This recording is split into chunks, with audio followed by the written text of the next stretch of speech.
시방 아무렇게나 쌓아둔 사진들을 찾아놓고 혼자서 들여다보고 있으니까 어느새 귀와 눈이 함께 먹먹해져 잘 보이지 않는 게 아니겠소. 나는 또 그 이유를 잘 설명할 수 없소. 한참 만에 귀도 눈도 조금은 회복했소이다. 정신을 차리자 한 가지 기묘하지만 당연한 생각이 솟아올랐소. 곧 이 사진이 비록 내 카메라로 찍은 것이지만 내 소유일 수 없다는 생각이 그것. 그렇다면 이 사진의 최종 소유자는 과연 누구일까? 외람되나마 독자들이라는 생각이 들지 않겠소? 물론 독자들 중에 일부일 터이요. 그것은 따지고 보면 별로 이상한 것이 아닐 터이요. 박 씨가 쓴 그 많은 빛나는 글들도 따지고 보면 박 씨의 소유이긴 해도 또한 그것을 읽은 독자의 것이 아니었던가. 여기까지 생각이 미치자 나는 덧없고 초라함을 물리치기 어려웠소. 박 씨의 작품들은 분명 박 씨의 소유이자 동시에 독자의 소유일 수도 있겠으나 내가 찍은 사진은 사진기의 힘이기에 내 것이기 어렵다는 것. 명색이 비평가로 평생을 살아온 내 글쓰기란 작은 사진기의 힘에도 미치지 못한다는 것. 다만 한 가지 위안이 있다면 글쓰기의 윤리적 책임감에서 어느 정도는 벗어날 법하다는 것. 세종께서 지혜 제일이라는 그 잘난 척하는 사리자에게 말씀하셨다 하오. 색불 이공, 공불 이색인 것을. 평론가 김윤식의 내가 읽은 박완서 일부를 읽어드렸습니다. 현장 비평가로서 작가들의 영원한 동반자인 김윤식 선생님께서 지난 10월 25일 작고하셨습니다. 교수로서의 고별 강연에서 연구자로 비평가로 제가 매 순간 최선을 다해 성실했다면 그것은 사라져 없어지는 것이 아니라 어딘가에 남아서 힘이 되어 시방 저녁 놀빛 목매함에 놓인 제게 되돌아오고 있지 않겠는가 라고 했던 말씀을 새삼 떠올리게 됩니다. 김윤식 선생님의 삶과 명복을 빕니다. 거리의 사람들 바람 따라 흐르면 서성이듯 혼자서 기다리고 날 부르는 기억에 흔들리는 땅콩이 사람들 사라졌네. 난 속을 퍼져서 것 같아서 한참 눈 감고 잊혀져가는 모든 것 당연한 건가요?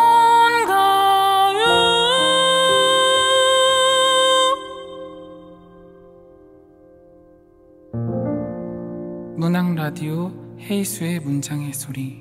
네, 안녕하세요. 저는 진행을 맡은 헤이수입니다. 오늘 문장의 소리 작가의 방에는 임경섭 시인님 그리고 송종원 평론가님 모셨습니다. 어서 오십시오. 네, 안녕하세요. 네, 안녕하세요. 시쓰는 임경섭입니다. 불러주셔서 너무 감사드리는데요. 시집이 초여름에 나왔는데 좀 추워지니까 불러주셨네요. 네, 보고 싶었습니다. 네. 네, 저는 평론 쓰는 송종원이고요. 네, 지난 학기부터 서울예대 문창과에서 학생들을 가르치고 있기도 하고 창작가 비평에서 편집위원으로 참여하고 있기도 합니다. 네, 네. 오랜만에 문장의 소리 같이 참여하게 돼서 기쁩니다. 네, 두 분이 오시니까 훈남들이세요. 굉장히 좋습니다. 임경섭 시인님에 대해서 짧게 소개해드리면요. 2008년 중앙신인문학상으로 등단하셨고 시집으로는 죄책감, 그리고 이번에 두 번째 시집 우리는 살지도 않고 죽지도 않는다를 출간하셨습니다. 어떻게 시집이 나오고 시간이 지났는데 네. 그동안 어떻게 지내셨어요? 예, 그냥 정신없이 잘 살고 있었습니다. 가정에 충실하면서요. 결혼 생활이 즐거운 나머지 다른 거 신경 쓰지 않고 예, 아내와 함께 행복하게 잘 살고 있었습니다. 네. 네. 이 아내의 역할이 네. 또 이 아내라는 자리 네. 이게 이번 시집에도 좀 상당히 많이 반영돼 있는 것 같아요. 맞아요. 차츰차츰 얘기하도록 하고요. 네. 같이 나와주신 송종원 평론가님은 미리 소개해 주신 바 같이 2009년 경향신문 신춘문예로 데뷔하셨고 우울을 애도하다, 우리는 다시 깨어날 것이다, 그리고 등의 활발한 평론을 지금 문예지에서 발표하고 계십니다. 그 서울예술대학교에서 학생들을 가르치고 계시는데 많이 바쁘실 것 같아요. 네, 지난 학기 처음 학교에 가게 돼서 학생들 얼굴 익히는데도 바쁘고 학생들한테 좋은 수업을 해야 되는데 수업 준비하기도 바쁘고 그러네요. 네. 사실은 굉장히 특별한 한 학기였을 것 같아요. 시간이 지나서 되돌아보면 이번 첫 임용이라고 해야 되나요? 네. 임용을 한 이후에 첫 학기를 개인적으로 어떻게 정의하고 계세요? 이제 흔히 선생님이다 말을 하면 이제 학생들 가르치는 일을 하고 있구나라고 사람들이 생각을 하는데 학생들한테 배우는 일인 것 같기도 해요. 네. 예술대의 특성상 사실 예술이 젊은 감각을 많이 필요로 하잖아요. 그래서 학생들의 새로운 감각 같은 것들을 듣고 하면서 많이 배우고 있습니다. 겸손하신 멘트 감사합니다. 두 분의 인연이 궁금합니다. 임경섭 시인님과 송종원 평론가님은 어떤 계기로 알게 되셨나요? 뭐 마침 그 저희를 소개해 주실 때 언제 등단했는지 말씀해 주셨는데 정확히 처음 만난 건 제가 갓 등단하고 송종원 평론가가 등단하기 직전에 어떤 술집에서 우연히 만났어요. 예, 근데 별로 좋은 사이가 아니었습니다. 네, 굉장히 저 개인적으로는 좀 꼴 보기 싫은. 왜냐하면 이제 그 당시에 여자친구분이 지금 이제 송종원 평론가의 아내분이 김나영 평론가신데 그 두 분이 또 같이 계셨어요. 근데 저희한테 말 한마디 안 붙이고 계속 그 사랑을 하고 연애질을 하고 그러고 있어서 저 사람 뭐 하는 사람이야 했는데 이제 바로 이제 평론가로 등단하셨더라고요. 그리고 있다가 뭐 몇 해 지나고 우리가 몇 년 전이죠? 한 3년 전? 4년 전? 네, 한 3, 4년 전에 어떤 워크숍에서 만나요. 네네네. 네. 어떤 뭐 군대 수업 가는 뭐가 있었는데 프로그램이 그 워크숍을 꼭 참여해야 돼서 그곳에서 우연히 만나서 너무 반가워하며 예전에 그 불쾌했던 기억은 다 잊고 친하게 지내고 있습니다. 저도 답을 해야 될 것 같은데요. 좀 전에 임경섭 시인이 말했던 그 첫 장면, 제가 아내에게만 눈길을 주고 있던 그 장면에서 저의 기억 속에 임경섭 시인은 없습니다. 나중에 듣자니 그때 이제 그렇죠. 박준 시인과 임경섭 시인이 등장했는데 저는 뭐 그들이 등장하든 말든 그냥 사랑을 나누고 있었죠. 저와 박준의 기억이었어요. 네. 임경섭 시인은 4년 만에 내는 두 번째 시집인데 왜 두 번째 시집이 좀 어렵잖아요. 왜 부담감도 있고 두려움도 생기고 왜 네네. 폭망할까봐 좀 약간 걱정되기도 하고 출간 전까지 생각을 괜히 많이 하셨을 것 같아요. 네, 뭐 출간에 대한 생각을 안 한 건 아닌데 저는 첫 시집을 내고 나서 좀 뭐라 할까요? 좀 다른 어떤 경험들을 한 것 같아요. 남들과는 다른. 그러니까 그 첫 시집 내고 나서 그동안 내가 쓰고 싶은 시가 뭘까라는 이제 질문을 계속 할 때 명확한 답을 찾을 수가 없었는데 이 첫 시집에 묶인 시들을 보니까 내가 원했던 시들은 이것은 아니었구나. 그러니까 첫 시집이 싫다는 건 아니고요. 어떤 내가 원하는 방향성 같은 것들이 첫 시집을 통해서 조금 이렇게 발견하게 됐어요. 그래서 그 뒤로 좀 계속 쓰고 발표하는 어떤 단계에서 좀 시 쓰기가 굉장히 좀 즐거웠던 것 같아요. 즐겁게 좀 시를 썼고 뭐 일단 뭐 그런 생각이 들어가지고 남들이 어떻게 읽든 첫 시집은 좀 남들 눈치를 보는 느낌이었던 것 같아요. 맞아요. 그게 좀 있었어요. 이제 두 번째 시집은 그런 데서 좀 많이 벗어나서 혼자 좀 즐겁게 썼던 것 같습니다. 그래서 시집을 낼 때 뭐 주변에서 많이 도와주고 송종원 평론가님도 많이 도와주셨는데 여튼 뭐 즐겁고 유쾌하게 시집을 낸 것 같아요. 그게 굉장히 성공적인 포인트인 것 같아요. 죄책감에서 벗어나서 우리의 길에 대해서 얘기하는. 농담 삼아 그런 얘기도 했습니다. 두 번째 시집이 나오기 전에 첫 번째는 죄책감이었지만 두 번째 시집은 자신감으로 나가자. 컨피던스로 하자. 그렇죠. 우리는 살지도 않고 죽지도 않는다. 그 이번 시집을 관통하는 키워드가 있다면 뭐가 있을까요? 뭐 제가 먼저 말씀드리면 제가 생각하는, 그러니까 제가 시에 이제 접근할 때 조금 과장스럽기도 하지만 저에게 키워드는 한국어였어요. 이 한국어로 모든 것들이 표현되는데 그 안에서 뭐 외국인도 한번 이야기해보고 외국의 어떤 배경들도 시에 끼워 넣어서 설명을 할 때 이것이 과연 한국어로 받아들여질지 혹은 뭐 여러 가지 상상을 좀 하면서요. 그런 시도들을 좀 해서 한국어라는 키워드가 하나 생각이 났고요. 또 그게 이제 언어로 연결이 되는 거죠. 그래서 제가 말하고 싶은 바 혹은 내가 원하는 바를 상대에게 이렇게 전달을 하고 싶은데 과연 그게 전달이 될 것이냐. 100% 전달되는 일은 없을 것이다. 라는 결론으로 제 마음대로 시를 쓴 거죠. 어차피 전달 안 될 거 즐겁게 전달을 하자라는 방식으로. 예, 그래서 뭐 하나는 한국어로 말씀드리고 또 하나가 있다면 아까 시작에 말씀드렸지만 아내라는 키워드를 말씀드리고 싶네요. 뭐 시의 소재로도 많이 쓰였지만 결혼을 하고 나서 쓴 시들이라서 그런지 뭐 많은 영향들은 있었어요. 그러니까 뭐 제가 시를 쓸 때 아내가 간섭을 한다거나 하는 건 전혀 없는데 그 생활 자체가 좀 많이 바뀌었다할까요? 좀 세상을 바라보는 눈도 많이 바뀌고 네. 그러다 보니 아내가 뭐 이 시집에 좀 큰 영향을 끼친 인물이 아닌가 생각이 듭니다. 네. 그 표지 사진도 아내분이 찍어준 사진이죠. 표 네, 위에 맞습니다. 있는 사진. 네. 표 위에 있는 사진 여행 가서 아내가 찍어줬는데 제 평생 사진 중에 가장 잘생기게 나와가지고 그 사진 안에 애정이 듬뿍 들어있지 않습니까? 그런가요? 아 예. 근데 사진에 찍힌 그 피사체의 표정은 화가 나 있어요. 아, 네. 약간 건방진 표정으로 찍어보고 싶었어요. 네. 그런가요? 세상이 화가 나 있는. 그럼요. 아내에게 화가 나 있는. 그럼요. 네. 제가 생각하는 두 개의 키워드는 한국어와 아내. 농담이고요. 우선 하나는 아이러니. 네. 시가 아까 뭐 읽어보신 분들도 아시겠고 뭐 지금 얘기하는 도중에도 나왔는데 먼 곳의 이야기를 많이 하는데 그게 이제 되게 가까운 곳을 환기시키는 기능을 하는 면에서 아이러니한 면도 있고 나 이야기를 하기보다는 어떤 가공의 어떤 인물을 내세워서 이야기를 하는데 그것도 역시 나로 이렇게 다시 돌아오는 듯한 그런 구조가 좀 보이기도 하고요. 네. 또 하나는 점진이라고 할까? 그러니까 시를 읽으면 이 임경석 시인의 시가 뭐 세계를 뭐 때려 부수거나 뭐 강력하게 어떤 반항을 하거나 이런 기운이 감지되는 건 아닌데 세계의 한 구덩이가 조금씩 뭔가 이렇게 소멸돼 나가고 사라지는 것 같은 그래서 뭔가 이렇게 조금씩 앞으로 나아가는 듯한 그런 점진하는 느낌이라고 해야 될까요? 네, 그 두 개를 한번 키워드로 뽑아봤습니다. 아우 좋습니다. 지금 임경섭 시인이 그 아내 얘기를 했는데 그 크로아티아 비누라든지 그 플라스마 뭐 이런 작품들을 보면은 아내 이야기가 많이 나오지 않습니까? 네. 그래서 결혼 이후에 생활적인 측면이라든지 어떤 의식적인 측면에서 많은 변화가 있었다라는 이제 짐작을 하게 됩니다. 네. 구체적으로 어떤 변화들이 있었을까요?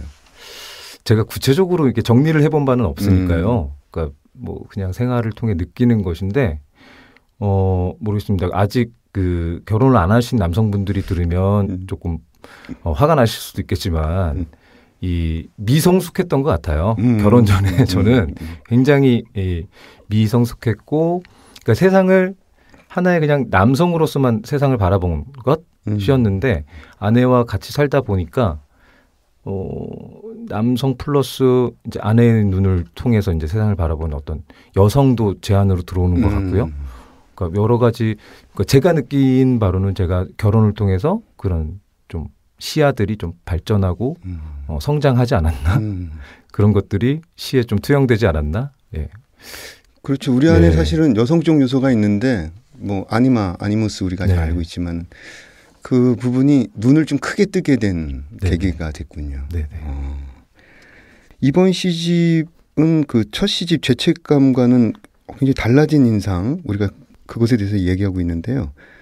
어떤 첫 번째 시집과 달리 창작 방식의 변화가 있었는지 특히 주안점을 둔 요소가 있다면 무엇일까요?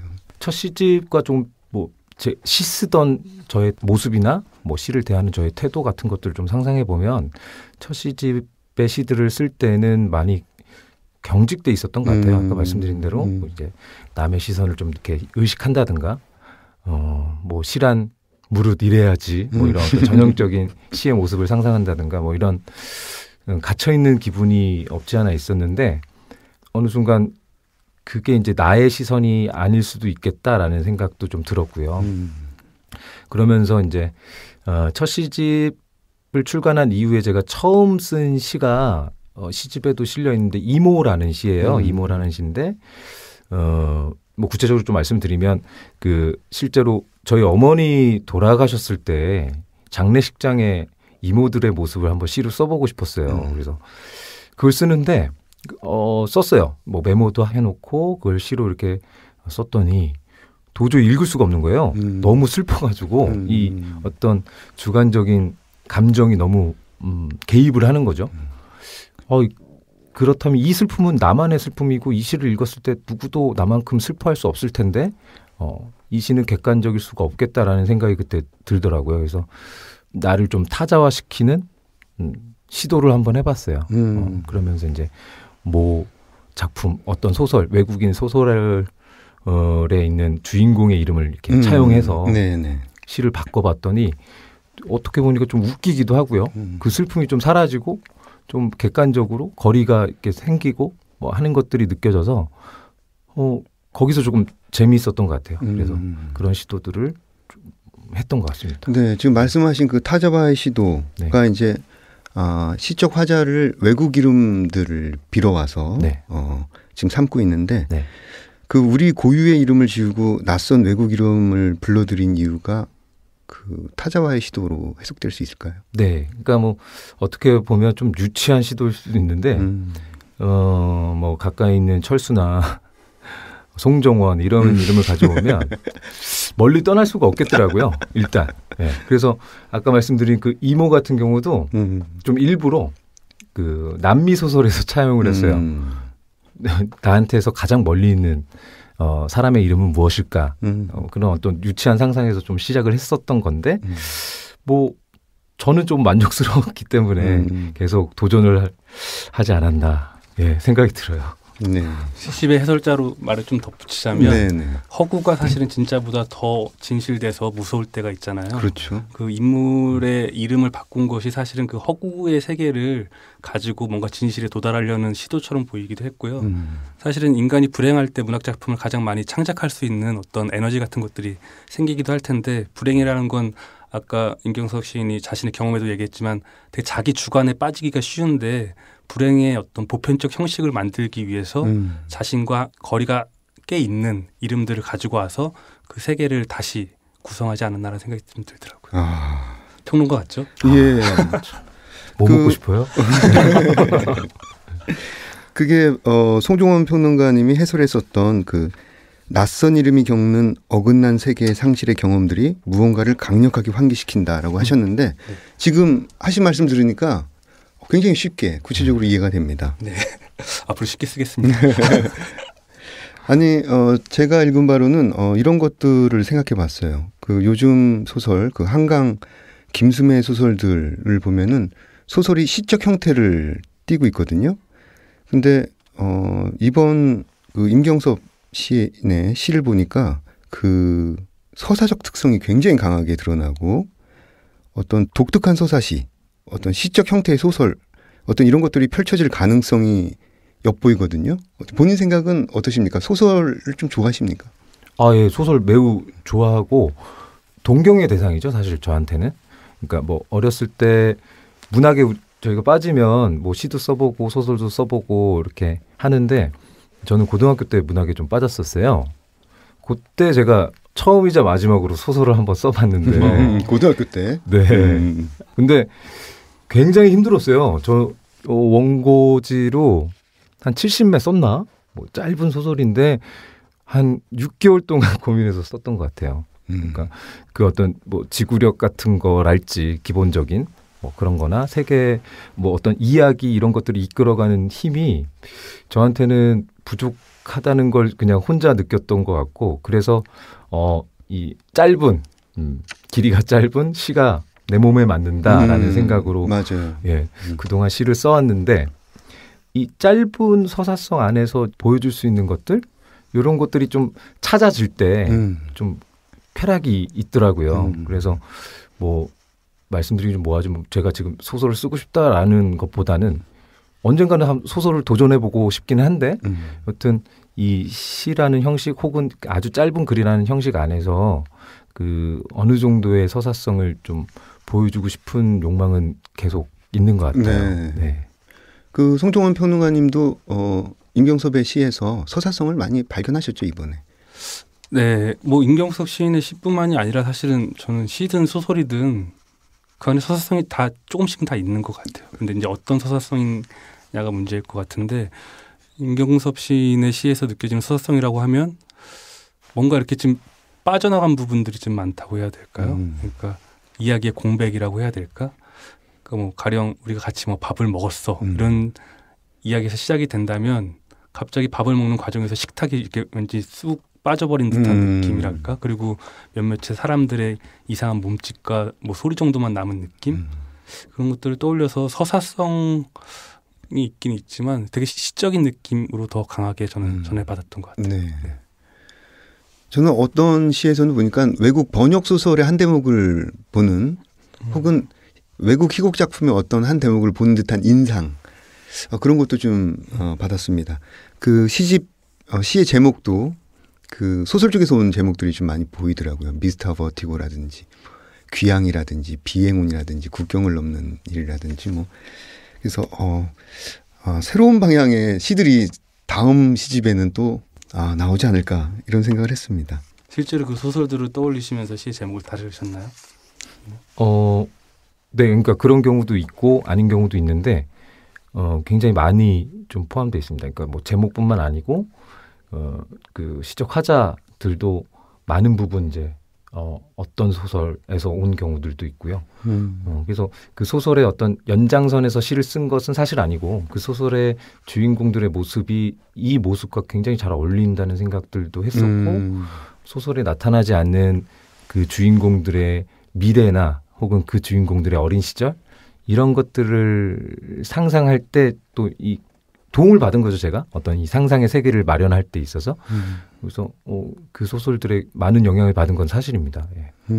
소설 이야기가 나오니까 저는 이제 해설 쓰면서 소설과 관련해서 생각했던 거는 무츠키가 나오고 반짝반짝이 나올 때 에쿠니 가오리의 반짝반짝 빛나는 뭐 이런 소설을 떠올렸는데 아주 오래전에 되게 말랑말랑한 소설로 맞습니다. 읽었던 기억이 있는데 저 군대 있을 때 읽은 소설이에요. 군대 있을 때 마음의 위로를 많이 받으셨나 보네요. 그 군대에서 한 10번 읽었어요. 너무 감명 깊어서 이걸로 시를 써야지 하다가 이렇게 무츠키가 이 시집에 많이 등장하게 됐네요. 그렇구나. 네. 슈레버 일기라는 부제가 붙은 시가 여럿 보입니다. 뭐 4편으로 제가 알고 있는데 그 일종의 연작시로 볼 수도 있을 듯한데 뭐 어떤 특별한 의도가 있으셨는지요? 네, 뭐 연작은 맞고요, 많은데 여튼 뭐 이 파울 슈레버라는 인물이 뭐 그 유명한 인물 있잖아요. 그러니까 뭐 제가 뭐 공부가 짧아서 자세히는 모르겠지만 이 사람의 어떤 이 망상증이랄지 편집증이랄지 뭐 이런 그 사람의 어떤 일상, 보편적인 일상이랄까요? 뭐 그런 것들을 한번 생각해 보고 싶기도 했었고요. 그리고 슈레버에 대한 어떤 이야기를 알고 있는 사람도 있을 테고 전혀 모르는 분들도 계실 텐데 그 사람을 알든 모르든 읽었든 안 읽었든 간에 이 시가 나름의 어떤 독서 과정에서 굉장히 다른 사람으로 계속 재등장할 거라는 믿음 같은 거랄까요? 그런 것들이 있어서 아까도 말씀드렸지만 뭐 아내와의 어떤 일상이고 거기 그 아내와 슈레버 사이에는 아이가 있는데 그 아이를 두고 아주 일상의 짧은 순간을 좀 포착하고 싶었거든요. 그 안에서 굉장히 시적인 어떤 정감이나 의미들은 좀 확장되는 것을 저는 원했는데 이제 읽으신 분들은 어떻게 될지 모르겠지만 그런 시도들이었습니다. 네. 송종원 평론가는 해설에서 시인의 어머니는 그의 시의 모든 실험을 가능하게 하는 배우이다. 시인은 어머니라는 미로 없이 시인으로서의 삶이 불가능하다는 사실을 잘 안다. 이렇게 말씀하셨는데 임경섭 시인의 시에서 이 어머니가 이번에 굉장히 많이 전면적으로 이제 등장하고 있는데 어떤 의미, 어떤 존재로서의 해석이 가능할까요? 우선은 이제 살아가면서 내 편이 한 명 있으면 그게 되게 도움이 되잖아요. 근데 임경섭 시인의 시 속에서 자기 편은 엄마라는 느낌이 들었어요. 아내는 사실은 아내에게 도움 많이 받았다고 하는데 제가 읽었을 때는 아내나 슈레버가 만나는 아이는 그 등장하는 자기 자신을 분열시키는 인물, 그러니까 내가 가지고 있던 어떤 믿음이나 이런 것들을 깨트리는 인물로 많이 느껴졌다면 어머니는 기다리는 사람처럼 좀 느껴지기도 했고요. 그리고 처음에 한국어에 대한 고민이 있었다고 했잖아요. 근데 제가 사실은 해설의 제목을 달 때 고민했던 게 어머니의 말이 없는 나라에서 이런 제목을 좀 달고 싶기도 했거든요. 그러니까 이 시 속에 화자들이 떠돌아다니는 외부의 공간이나 뭐 외부의 이름 같은 것들이 사실은 이제 어떤 모국어성 같은 것들을 뒤집거나 거부하고 있지만 거기에 강렬하게 또 의존하고 있는 느낌이 있어서 그 모국어의 어떤 시작점으로서의 어머니도 이 신에겐 되게 큰 의미가 있겠다라는 생각이 들어서 네. 그런 문장을 한번 써봤습니다. 저는 지금 등에 소름이 쪽쪽 끼칩니다. 왜냐하면 제가 뭘 여쭤보려고 그랬냐면 해설을 쓰시면서 이렇게 잡으려고 했는데 끝내 마지막까지 못 잡았던 부분에 대해서 여쭤보려고 했는데 지금 그 말씀을 딱 해주시네요. 네. 좋은 방송이네. 사회자가 너무 좋아서 그런 것 같아요. 맞습니다. 이런 질문도 드려보고 싶습니다. 시를 쓸 때의 태도, 또 평론을 쓸 때의 본인이 초발심이라고 해야 되나요? 나는 이런 태도를 잃지 않았으면 좋겠다. 임경섭 시인님은 시인으로서 시를 쓸 때 어떤 태도를 잃지 않기를 늘 희망하시는지. 그 중심도 좀 뭐랄까요, 시기에 따라서 좀 변하기도 하는 것 같아요. 그러니까 뭐 제가 습작기 그리고 뭐 데뷔 초기 또 지금 뭐 이럴 때 변화된 모습들을 저도 좀 스스로 발견을 하는데 지금 저한테 가장 중요한 것은 제가 가끔 이제 후배들이나 시를 쓰고자 하는 이제 친구들을 만나서 대화를 나누게 되면 그런 말을 하거든요. 그러니까 시를 쓰고 싶으면 시를 써서는 안 된다.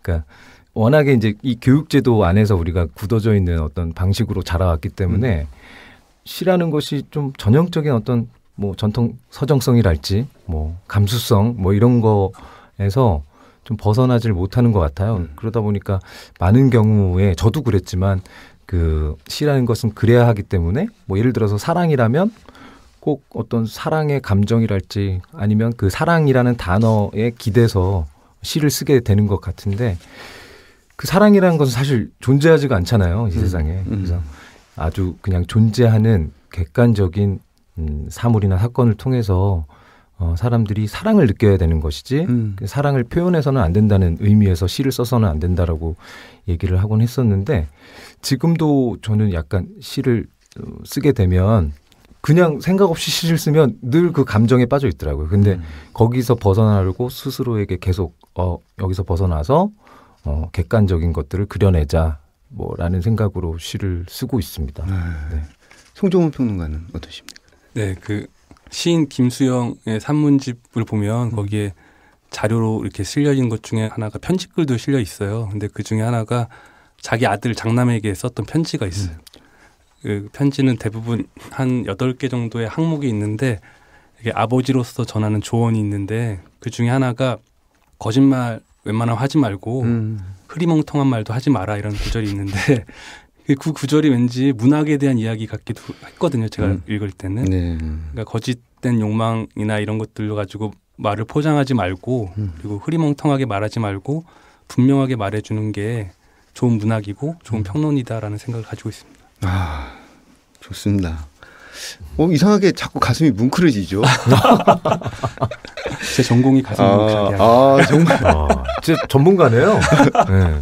가슴 뭉클 학과 교수님. 아니 근데 말씀을 듣다 보니까 지금 임경섭 시인이 어머니가 돌아가신 지 한 10년이 넘은 뒤에도 이모들을 생각하는데도 굉장히 목이 메이고 쓸 수 없었다. 이렇게 말씀하셨단 말이에요. 네네.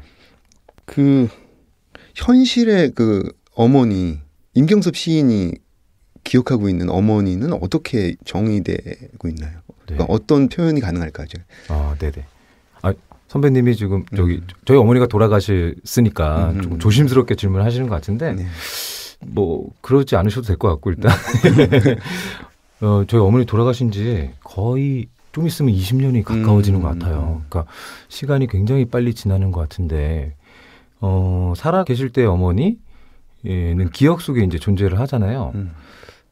근데 뭐 어머니뿐만 아니고 모든 것들이 이제 그럴 것 같긴 한데 어머니가 돌아가시고 오래되다 보니 또 어머니를 많이 그리워하다 보니 어머니에 대해서는 정말 아름다운 기억밖에 없어요. 말하자면. 뭐 그렇지 않았을 것 같은데 사실은. 일상 속에서 얼마나 맨날 잔소리 듣고 제가 구박받고 뭐 잘못하면 맨날 혼나고 뭐 이런 장면들도 분명히 있을 텐데 뭐 그것보다는 늘 아름다운 것들 뭐 그런 것들만 기억이 나서 어떻게 보면 조금 좀 건방지게 시적으로 말을 하면 네. 거짓된 거죠 이게 어떻게 보면 네. 어머니의 전체가 아니고 어머니의 전부가 아니고 뭐 이렇게 어머니의 실체가 아니다 보니까 그래서 내가 기억하는 것이 진짜 어머니인가 싶은 때도 가끔 있고요. 뭐 그런 점은 또 슬프죠. 또 생각하면 슬프기도 한데 여튼간에 중요한 건 제가 시를 계속 쓸 수 있었던 원동력이었어요. 어머니는. 그러니까 제가 어렸을 때부터 시를 좋아하고 시인에 대한 어떤 그 희망, 꿈을 갖고 있다는 거를 어머니도 알고 계셨기 때문에 돌아가시면서 유언으로 말씀하신 게 좋은 시인이 되라라는 말씀이셨어요. 그래서 그 약속을 좋은 빼고는 이제 시인까지는 지켰는데 자신감, 네. 자신감. 자신감. 많이 지켰습니다. 거의 80%? 네, 농담이고. 여튼 예, 그런 의미에서는 이제 너무나 감사하기도 하고 또 다른 측면에서 이 삶의 어려움들을 우리가 많이 겪게 되는데요. 뭐 실제적으로 뭐 육체적인 어려움도 있을 테고요. 뭐 치과에 가서 뭐 사랑니를 뽑을 때 예를 들어서 그때 어머니 생각이 나요. 어머니가 많이 아프셨었는데 뭐 많이 앓다가 돌아가셨는데 어머니의 고통에 비하면 이건 아무것도 아니지라는 생각이 많이 들어서 되게 용기 있는 사람이 되는 것 같아요. 그런 것들도 있더라고요. 어머니는 네. 돌아가셨지만 일상의 많은 영역을 지배하고 그렇죠. 있군요, 아직도. 네네. 송종원 평론가는 어머니를 어떻게 정의하시는지. 저희 어머니는 제가 전화를 별로 하고 싶지 않은 사람. 다 그렇죠. 네, 근데 이게 약간 뉘앙스가 있는데 네. 10년 전까지만 해도 10년 전이면 그때 전화하기 싫었던 이유는 어머니가 나랑 화해가 잘 안 된다. 그러니까 어머니가 욕망하는 내 모습이 있고 내가 욕망하는 내 모습인데 이게 서로 잘 일치가 안 된다. 사실은 뭐 국문과에 진학하고 이런 것도 별로 원하시지 않았고 뭐 이후에도 뭐 대학원에 간다는 것도 원하시지 않았었는데 그런 부분에서 다툼이 있었다면 요즘에 전화 걸기 싫은 이유는 어머니의 말투가 좀 바뀌셨더라고요. 그러니까 예전에는 뭐뭐 하지 않았으면 좋겠다라는 식의 자기 욕망을 강하게 표출했다면 요즘은 이제 저의 욕망의 눈치를 보시는 듯한 태도로 보이니 그 약한 모습이 네. 안쓰러워서 전화를 하기 싫은 사람이 되어버렸습니다. 그래도 기뻐하셨을 것 같아요. 지난 학기에 좋은 일도 있었고요. 네. 너무 우리가 시에 대해서만 얘기했는데 가벼운 질문 한번 던져보죠. 임경섭 시인이 생각하는 송종원 평론가는 어떤 사람인가요? 네. 사실 좀 잘해. 네. 이게 디스를 해야 좀 방송이 재밌어지는데 사실 뭐 디스를 하려면 한도 끝도 없어서 진짜로 이건 진심인데요. 제 주변에 계신 분들 중에 가장 따뜻한 사람이 아닌가 싶어요. 그러니까 예, 뭐 저한테 말 한마디 건네는 것도 그렇지만 가정적인 모습들 아이가 태어난 지 얼마 안 되셨는데 아이를 사랑하는 모습이나 또 그 아내분을 사랑하시는 모습이나 이런 거는 정말 나라면 저렇게 못하겠다라는 생각? 그러니까 이게 좀 타고나는 것도 있을 것 같기도 하고요. 굉장히 따뜻한 분이에요. 그러니까 저도 따뜻한 위로의 말이 필요할 때 찾는 사람이기도 하고 네, 뭐 그런 분입니다. 난로 같은 사람입니다. 그럼 반대로 송종원 평론가가 생각하는 임경섭 시인. 임경섭 씨는 베스트 드라이버입니다. 제가 문단에 나와서 저는 이제 차가 없기 때문에 옆자리에 동승을 해본 문인들이 몇 명 있는데 대부분의 문인이 그렇게 운전을 잘한다는 느낌을 못 줬는데 임경섭 씨는 정말 이 길 위에 내가 떠서 가는 것 같은 지명과의 어떤 노면의 어떤 울퉁불퉁함 같은 것들을 전혀 느끼지 못하게 만드는 안정감을 주는 부양감을 느끼게 하는. 네, 부양감을 느끼게 하는 그 정도고요. 사실은 비유하자면 운전 잘하려면 자기 하고 싶은 대로만 운전하는 게 아니라 옆차와의 뭐 거리나 뭐 이 전체 흐름 같은 것들을 잘 조망하면서 운전을 해야 될 것 같은데 임종석 시인이 자신의 삶을 운행해가는 방식이 사실은 베스트 드라이버인 것 같습니다. 아, 정말 따뜻하신 분이네요. 정리 잘하네요. 진짜 따뜻한 사람이라니까. 따뜻해. 후끈후끈합니다. 손 날로. 네, 그럼 이쯤에서 다음 코너로 넘어가 볼게요. 내가 가장 사랑하는 문장들, 어떤 문장들을 가져오셨을지 임경섭 시인의 목소리로 낭독을 들어볼까요? 네, 알겠습니다. 네. 저는 제 이번 시집에 실려 있는 원형이라는 시를 읽도록 하겠습니다. 원형. 형은 아침이 올 때까지 내 방 책상 앞에 앉아 있었다. 창문 너머로 들어온 햇살이 형의 등 뒤로 그림자를 늘어놓고 있었다. 잠결에 나는 어렴풋이 형의 붉은 그림자를 보았고 다시 잠이 들었다. 눈을 떴을 때 형은 나가고 없었다. 바닥엔 창틀의 그림자가 길게 뻗어 있었다. 바닥에 형은 없고 창틀의 그림자만 길게 뻗어 있었다. 네, 이 많은 시편 중에서 이 시를 고른 계기라든지 이유를 좀 들려주시죠. 예. 첫 번째 이유는 제가 시가 조금 긴 편인 것 같아요. 그래서 낭독을 이렇게 하면 좋은 시 많은데 그럼요. 많이 늘어질 것 같아서 네. 비교적 짧은 시를 좀 골라봤고요. 또 이 시집 안에서 형이라는 인물이 또 중요한 역할을 좀 하는 것 같아서 그 형도 소개시켜 드릴 겸 네, 한번 읽어봤습니다. 네. 네. 그럼 이어서 송종원 평론가의 목소리로 낭독을 들어보겠습니다. 네, 저는 처음의 맛이라는 작품을 낭독할 것으로 골라왔습니다. 처음의 맛, 임경섭. 해가 지는 곳에서 해가 지고 있었다. 나무가 움직이는 곳에서 바람이 불어오고 있었다. 엄마가 담근 김치의 맛이 기억나지 않는 것에 대해 형이 슬퍼한 밤이었다.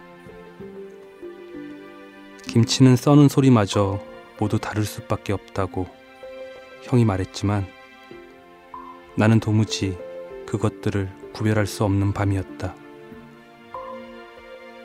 창문이 있는 곳에서 어둠이 새어나오고 있었다. 달이 떠 있어야 할 곳엔 이미 구름이 한창이었다. 모두가 돌아오는 곳에서 모두가 돌아오진 않았다. 네.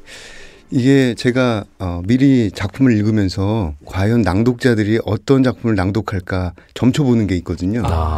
역시 오늘도 제가 한 건 했습니다. 그러셨구나. 저도 굉장히 인상 깊게 읽었던 시입니다. 네. 좋은 시들이 많아요, 이 시집에. 네. 이 시에 대해서 설명을 좀 부탁드립니다.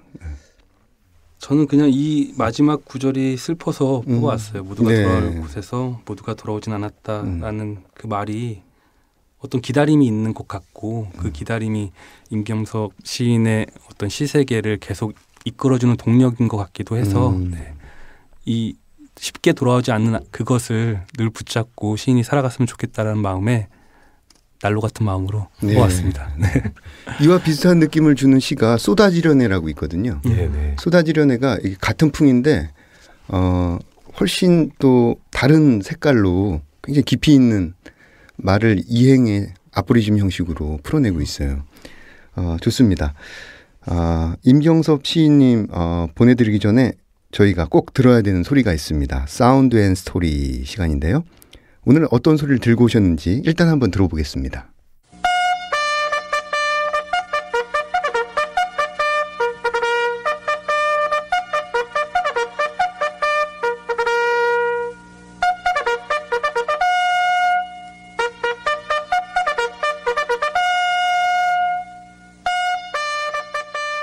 네,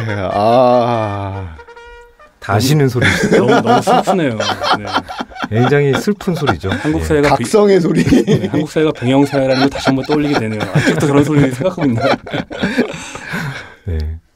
네, 좀 이야기를 좀 해주시죠. 네. 네네. 뭐 어떻게 보면 좀 장난스러운 소리일 수도 있지만 뭐 어떻게 보면 좀 방금 말씀하셨다시피 이 대한민국 사회의 어떤 불행일 수도 있고요.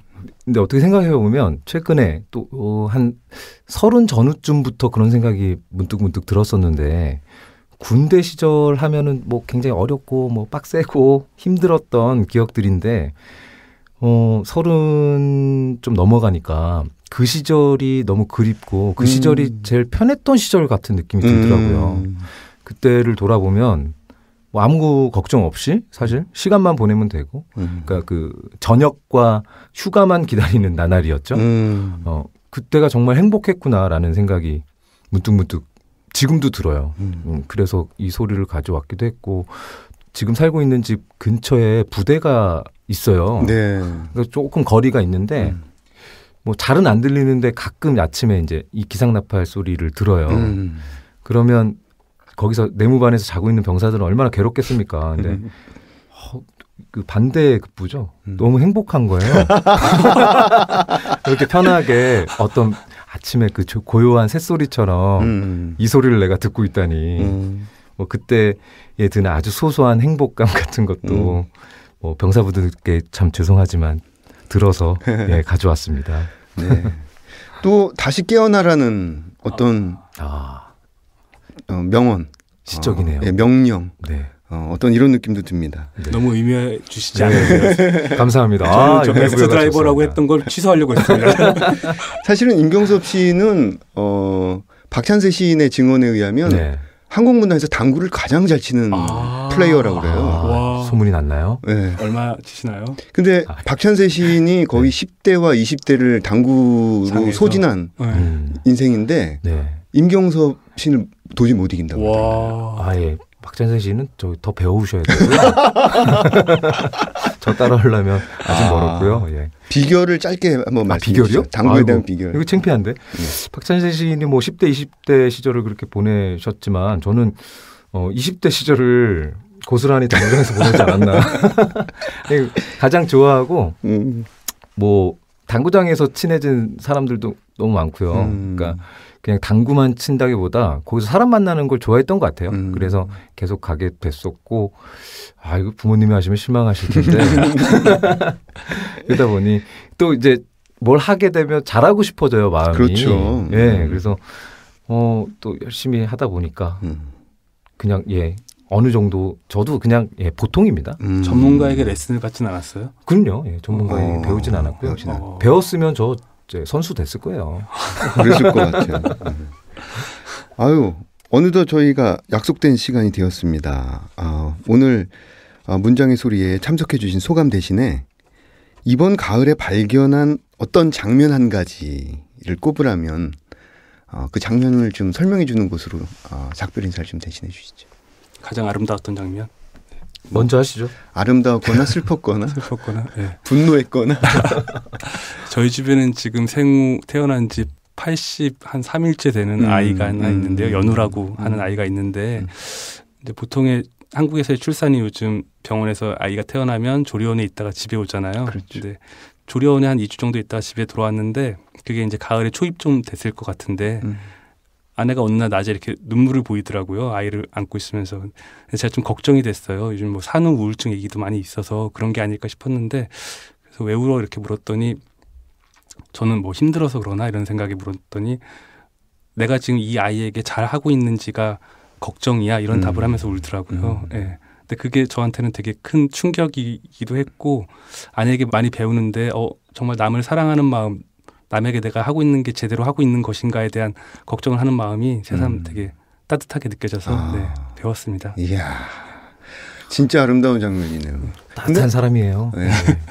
아마 보진 않았지만 100% 잘하고 있을 거라고 저는 판단이 됩니다. 네. 자, 임경석 씨.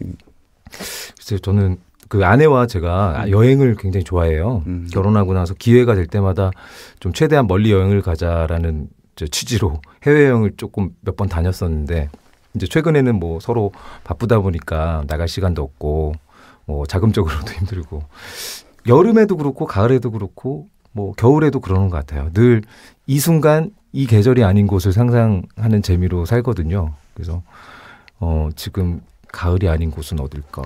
뭐 예전에 놀러 갔던 아주 무더운 곳이랄지 뭐 이런 것들을 상상하면 뭐 추위랄지 더위 같은 것들도 좀 사라지기도 하고요. 예, 그러다가 또 문득 또 언젠가 떠날 수도 있을 것 같고 예, 뭐 가을에 맞는 얘기는 아니지만 네. 예, 계절을 생각하면 예, 그런 상상들을 하면서 사는 것 같습니다. 역시 송종훈 평론가가 지적하신 대로 네. 이야기가 엉뚱한 방향으로 휘발되네요. 그렇죠. 이야기가 엉뚱한 방향으로 휘발되는. 운전 잘해. 네. 운전. 네, 우리는 살지도 않고 죽지도 않는다. 이 시집이 독자들에게 많은 사랑을 받기를 기원합니다. 송종훈 평론가님도 좋은 책으로 곧 이 자리에 함께하기를 바라겠습니다. 임경섭 시인님, 송종훈 평론가님 보내드리고 저는 2부 책들의 방에서 뵙겠습니다.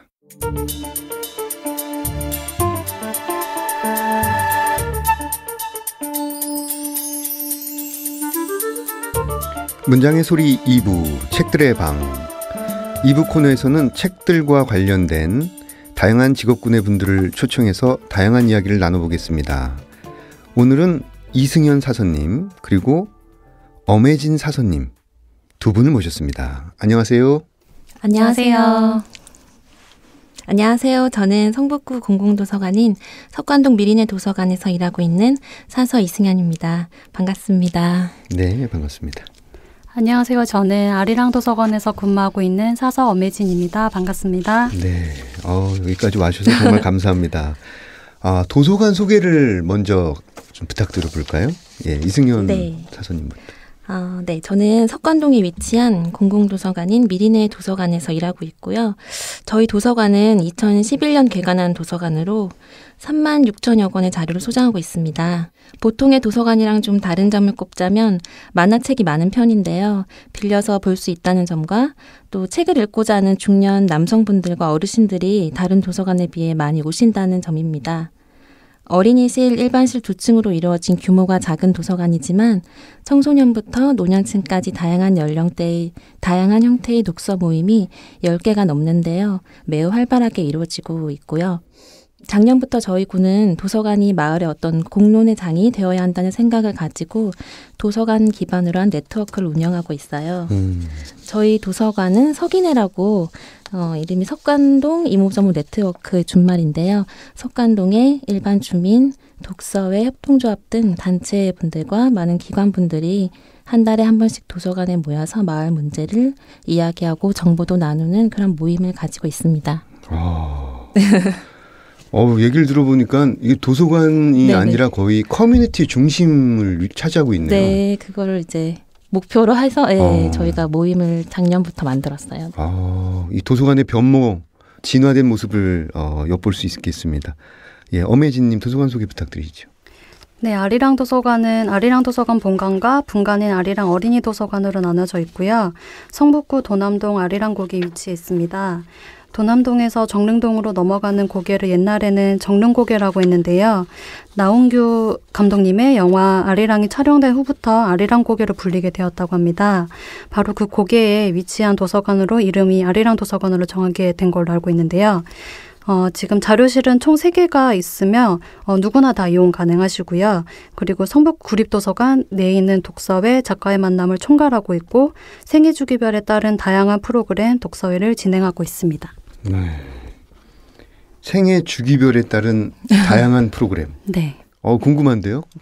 설명을 좀 부탁드리겠습니다. 일단 아리랑 어린이 도서관 분관 쪽에서는 어린이랑 가족 위주의 프로그램을 많이 진행하고 있고요. 그리고 본관에서는 이제 성인 대상으로 다양한 프로그램 진행되는데 특화된 거는 노인을 대상으로 해서 지금 다양한 활동을 하고 있어요. 예, 그래서 노인분들 모셔가지고 편지 쓰기도 하고 뭐 낭독하는 낭독회도 진행을 하고 그런 프로그램 진행하고 있고요. 네, 그리고 좀 특이한 거는 저희 도서관에 3D 프린터가 있는데 3D 프린터? 네. 그거 신문에서만 보던 건데. 그렇죠. 뉴스에서만 보던 거. 그래서 도서관에서 진행하는 그 3D 프린터 교육만 이수만 하면 네. 매주 수요일에 무료로 이용이 가능하세요. 네, 그런 특화된 프로그램도 있습니다. 3D 프린터로 실제로 뭘 이렇게 해보셨어요? 프린트를 해보셨어요? 저는 만드는 프로그래밍만 해보긴 했는데 컵을 만들어 왔었거든요. 네, 되게 신기하고 재밌었어요. 신기하네요. 생각만 해도 신기한데. 다음에 한번 와보세요. 그 과정을 이수해야겠습니다. 네. 책들의 방 코너에서는 직접 자신의 연대기를 소개해 주셔야 하는데요. 먼저 이승현님의 나의 연대기 들어보도록 하겠습니다. 나의 연대기. 경상도 토박이 남자, 서울 토박이 여자 사이에서 딸로 태어났지만 안타깝게도 경상도 사나이 유전자를 100% 물려받음. 울산에서 태어나 초중 고등학교까지 총 19년을 보내면서 20살이 되면 꼭 서울에 가겠다고 다짐했고 대학을 서울로 진학하면서 드디어 지방 탈출의 꿈을 이룸.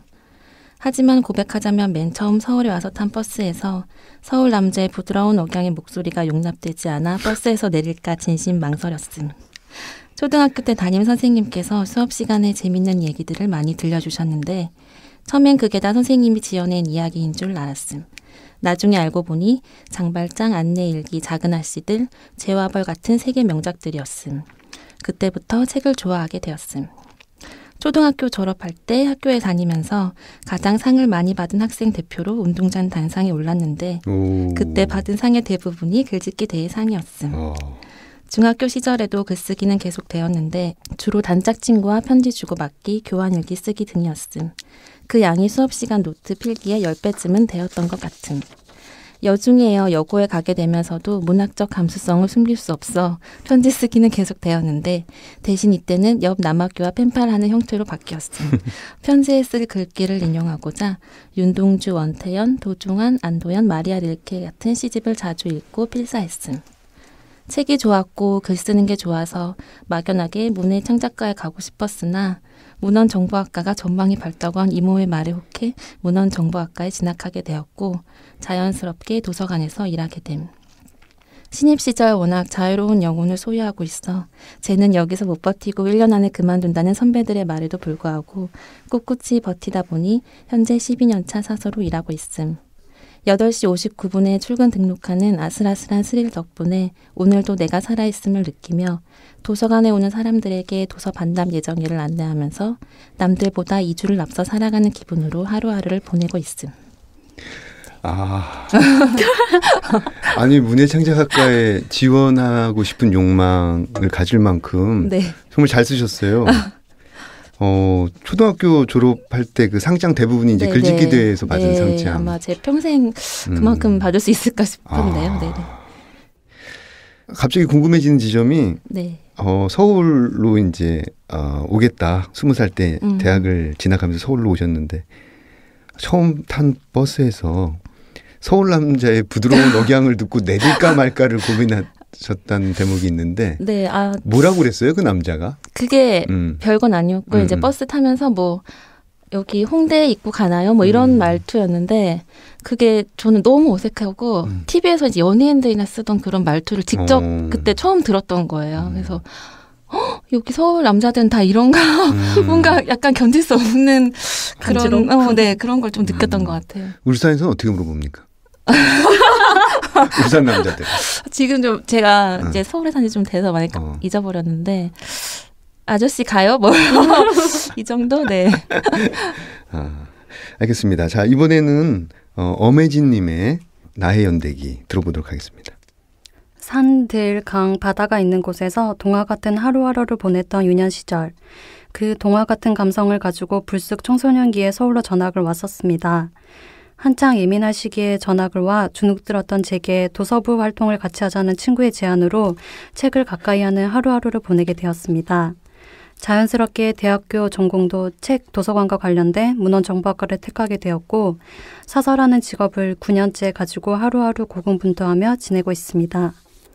중년쯤 되면 내가 좋아하는 책, 내가 좋아하는 작가들의 책들로만 가득한 동네 사랑방 같은 책방을 차리고 싶은 꿈을 가지고 있습니다.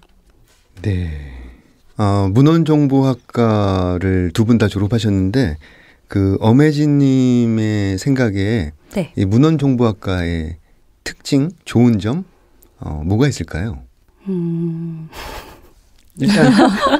일단 취업이 잘 된다. 뭐 이런 게 있을까요? 취업률이 있긴 한데요. 그게 정규직 사서 자리보다는 계약직 자리가 워낙에 많아가지고 학교 내에서도 취업률이 높은 학과이기는 맞긴 한데요. 네. 사서라고 하면은 반드시 문헌정보학과를 졸업해야 되는 조건이 있어요. 그래서 일단은 기본적으로 장점이 될 수 있다 이렇게 네, 말씀드릴 수 있을 것 같아요. 다른 학과를 졸업한 사람이 좀 사서가 되기에는 쉽지 않은 국내에서 다른 방법도 있긴 네. 한데 상당히 까다로운 사서 자격증이 필수여야 되는데 그게 네, 다른 과정을 이수하거나 뭐 또 다시 공부를 해야 되는 네, 과정이 있죠. 네. 알겠습니다. 그 사서라고 하면은 머릿속에 그려지는 이미지가 있잖아요. 왜 책을 나르고 책장에 꽂고 뭐 대출과 반납할 때 네. 그다음에 뭐 접수를 받고 어떤 이미지가 그려지는데 실제로 그런지 굉장히 궁금해요. 사서 가는 일이 좀 더 현실적으로 어떤 것이 있는지 좀 말씀해 주시겠습니까? 그 많은 분들이 이제 도서관에서 일하면 책을 많이 봐서 참 좋겠다고 하세요. 그럼 제가 항상 하는 말은 저 책 표지만 봐요 이렇게 말하거든요. 그렇죠. 은행에서 일하시는 분들도 사실 돈을 많이 만지지만 그게 다 다른 사람 통장에 들어가는 거잖아요. 그렇죠. 저희도 이제 마찬가지예요. 책을 많이 접하지만 저희가 그걸 느긋하게 볼 시간은 사실 거의 없고요. 저희도 다 점심시간 쪼개가면서 책 읽거든요. 저희는 그저 이제 머물기만 한 책들을 어떻게든 도서관에 오는 분들에게 연결되도록 하는 일을 하는 것 같아요. 예를 들면 책 한 권을 도서관 서가에 꽂기 위해서는 시중에 출판되는 책을 조사하고 그걸 또 구입한 다음에 컴퓨터상에서 검색될 수 있도록 데이터를 입력하고 각 책 한 권 한 권마다 분류 기호를 붙이고 스티커를 붙이고 하는 이런 일련의 작업을 다 거쳐야 하는 거죠. 그리고 요즘에는 이제 각 도서관별로 상호대차라는 게 가능해져서 저희 도서관에서 빌린 책을 지하철역에도 반납할 수가 있고 옆 도서관에서 빌릴 수도 있고 이게 참 편리한 시스템인데요. 그럼 저희 사서들은 그 책을 또 일일이 다 찾아서 다른 도서관으로 보내거나 지하철역으로 보내고 하는데 그 양이 참 어마어마하거든요. 근데 이런 일은 참 극히 이제 일부라고 할 수 있고요. 그 외에 이제 연령별로 아까 말했던 뭐 프로그램 기획한다든지 책 모임을 운영한다든지 또 요즘엔 도서관들도 이제 수동적으로 가만히 책을 빌려주는 것만 하는 게 아니라 뭐 사회적 이슈나 트렌드를 파악해서 시기별로 북 콜렉션도 하고 관련 행사들도 하고 뭐 축제, 작가의 만남 이런 것들도 하고 저희처럼 이제 작은 도서관 같은 경우는 시설 관리나 뭐 예산, 행정 관리도 다 사서가 해야 되는 거예요. 그래서 1년이 그냥 진짜 순식간에 지나가는 것 같아요. 예, 엄혜진님 어떻습니까? 저는 제가 지금 담당하고 있는 업무에 대해서 생각을 해봤는데요.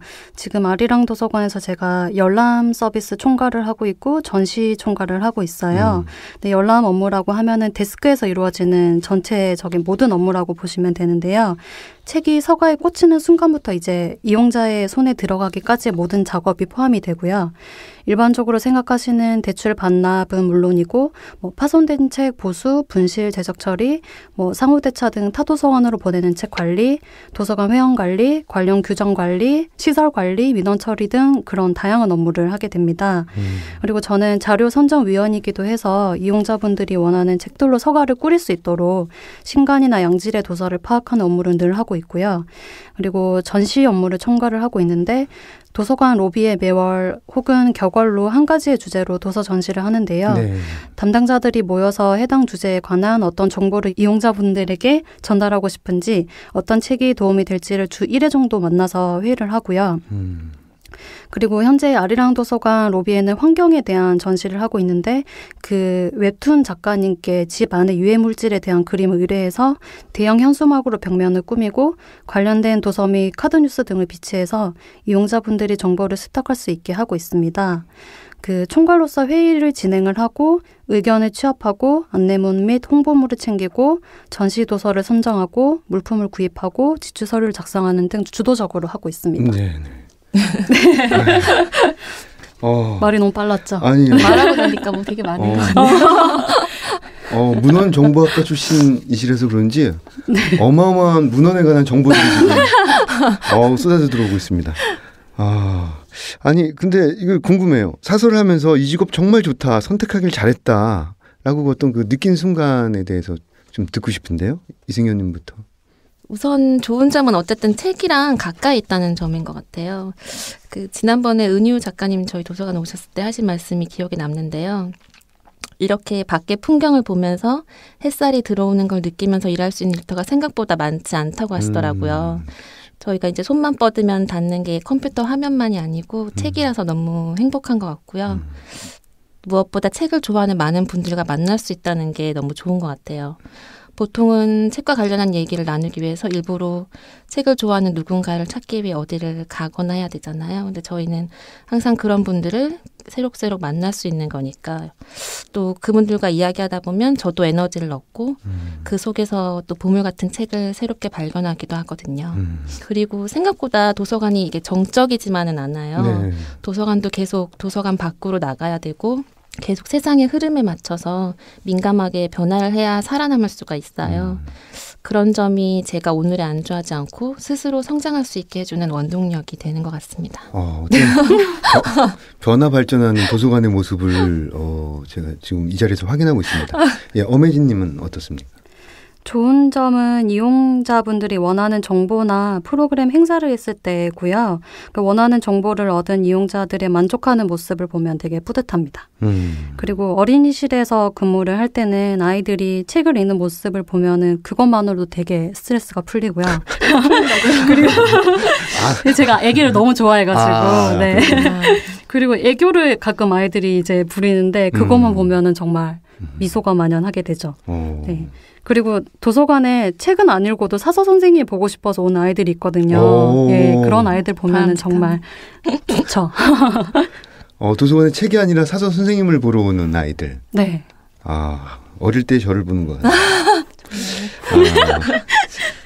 그럼 반대로 힘들었던 점에 대해서 좀 들어볼 수 있을까요? 네, 누가 이제 사서가 뭐냐고 물으면 저희끼리 하는 말로는 사서 고생하는 거다 이렇게 얘기를 많이 해요. 보기에는 이렇게 참 우아하고 고상해 보여도 사실 육체적 노동 더하기 정신적 노동이 심한 직업 중에 하나가 사서거든요. 네. 이게 누구나 언제든지 올 수 있는 곳이 도서관이기 때문에 정말 다양한 생각을 가진 다양한 분들이 오세요. 그런 분들을 대면하다 보면 제 의도와는 다르게 해석하시고 욕설을 들을 때도 있고 또 제 딴에는 심혈을 기울여서 열심히 준비한 행사인데 생각보다 참여가 적고 또 평가가 안 좋을 때는 힘이 빠지는 것 같아요. 그리고 저희가 남들이 노는 주말에도 도서관은 항상 문을 열어야 되는 거라서 그것도 좀 힘든 점 중에 하나인 것 같아요. 네. 그러네요, 정말. 엄혜진님은 어떠십니까? 네, 힘든 점은 도서관 규정을 어긋나는 것을 요청하시는 이용자분들이 계세요. 그런 분들을 응대할 때 좀 힘들고요. 그리고 책을 소중하게 여기지 않고 낙서거나 파손하는 사람들도 꽤 있거든요. 예, 그런 분들 만나면 좀 마음이 아프죠. 네. 네. 그리고 앉아서 편하게 일한다고 비꼬시는 분들도 계세요. 네. 근데 일반 사무직분들도 다 앉아서 일을 하는데 왜 사서들은 편하게 앉아서 일을 한다고 생각하시는지 모르겠어요. 아유. 그럼 보이지 않는 어려움이 있군요. 네. 이게 약속된 시간이 벌써 됐습니다. 네. 두 분 다 문장의 소리 첫 출연이신데 소감 한 말씀과 함께 청취자분들께 인사해 주시죠. 네, 예전에 그러니까 문장이라는 이 사이트는 오래전에 알았는데 사실 문장의 소리 이렇게 오랫동안 방송해왔는지는 잘 몰랐었어요. 근데 참 오래된 방송이고 좋은 방송이니만큼 네, 계속해서 앞으로도 오래 해주셨으면 좋을 것 같고요. 그런 자리에 초대해 주셔서 정말 영광입니다. 네, 엄혜진님. 원래 어디 나가서 이야기하고 발표하고 이런 거 되게 싫어하는데요. 큰 용기 내서 왔던 것 같아요. 그래서 잊지 못할 경험이 될 것 같고요. 저의 소소한 이야기로 도서관 사서분들의 공감을 얻었다면 다행이고 이용자분들 조금만 더 도서관을 사랑해 주셨으면 좋겠습니다. 네, 문장의 소리 이제 마칠 시간입니다. 여기까지는 헤이수였고요. 다음에 찾아뵙겠습니다. 감사합니다.